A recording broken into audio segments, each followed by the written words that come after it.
Salom do'stlar, bugun sizlarga bozorda taqdim etilgan 3D printerlarning orasida eng tez rang alishtiradigan, to'g'rirog'i eng tez rang alishtiradiganlar qatorida bo'lgan printerni obzorini qilib beraman. Bu printer juda yaxshi yig'ilgan, hamma narsasi zo'r ishlaydi, lekin rostini aytsam, bitta narsasi meni xafa qilib qo'ydi. Bu haqida oxirida. Bu printer 2026-yilda sotuvga chiqqan. Bu printer haqida bilishingiz kerak bo'lgan barcha ma'lumotni bu videoda berib chiqaman. Bu printer O'zbekiston bozoridagi rangli printerlar orasida narxi pastlar qatoriga kiradi. Bu printer nafaqat har xil rangda, balki har xil turli filamentlar bilan ham chiqarishi mumkin.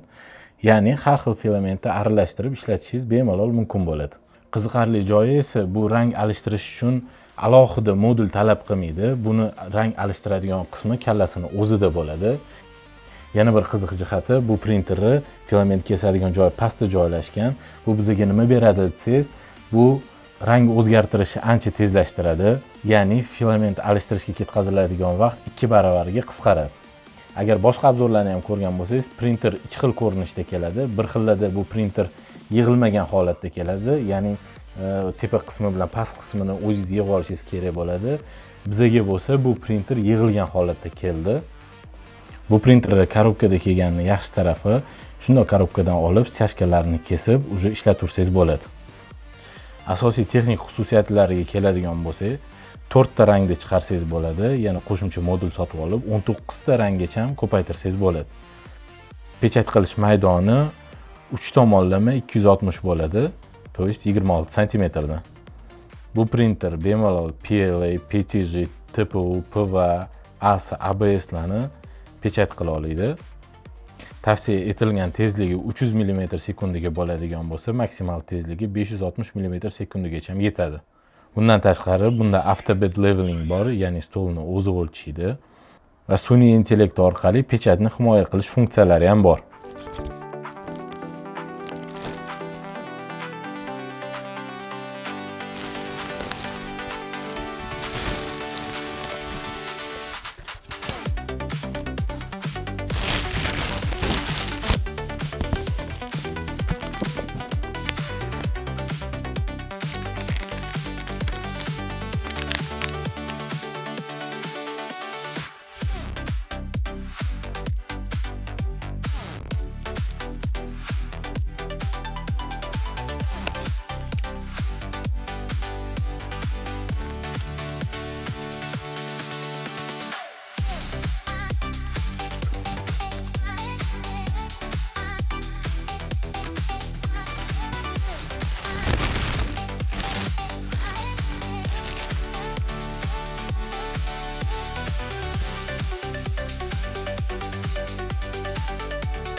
Tak, bu printerda birinchi chop etilgan modellarni ko'rsataman. Mana bu har xil rangli konusni ko'rsangiz bo'ladi. Bu chop etilgan modelni ko'rib, siz tolerantnostini solishtirsangiz bo'ladi. Ya'ni bu nima degani? Misol uchun ikkita har xil chiqarilgan model bir-biriga to'g'ri kelishi. Ya'ni bu o'ta точный bo'ladi. Точный so'zini tarjimasini topolmadim, shuning uchun xafa bo'lmaysizlar. Tak, ikkinchi chiqargan modelimiz mana bu testoviy kubik bo'ladi. Testoviy kubikka mana misol uchun krishkasi bemalol yopilishini ko'rsangiz bo'ladi. Agar printer noto'g'ri nastroyka qilingan bo'lsa, bu bir-biriga kirmaydi ham. Hammasini qotirishdan ancha kuch sarflashingizga to'g'ri keladi. Ha, mana hozir aytishdi, точный degani aniq degan ekan, uzr. Sizga yana bir ko'rsatmoqchi bo'lgan narsam bu, mana bunaqa testoviy model chiqarib ko'rdi. Buni ajralib turadigan jihati nimada deydigan bo'lsangiz, bu modelni o'zini chiqarish uchun PG filamentini ishlatdi, поддержкasiga bo'lsa PLA ishlatdi. PG bilan PLA bir-biriga yopishmaydi. Shuni hisobiga bu juda ham tekis chiqqan, ya'ni bu bunaqa holatda chiqqan. Mana bemalol ko'rsanglar bo'ladi. Tak. Chiqargan joyini ko'rsanglar bo'ladi. Ya'ni havoda chiqarilganda odatda osilib qoladigan muammolari yo'q bunda.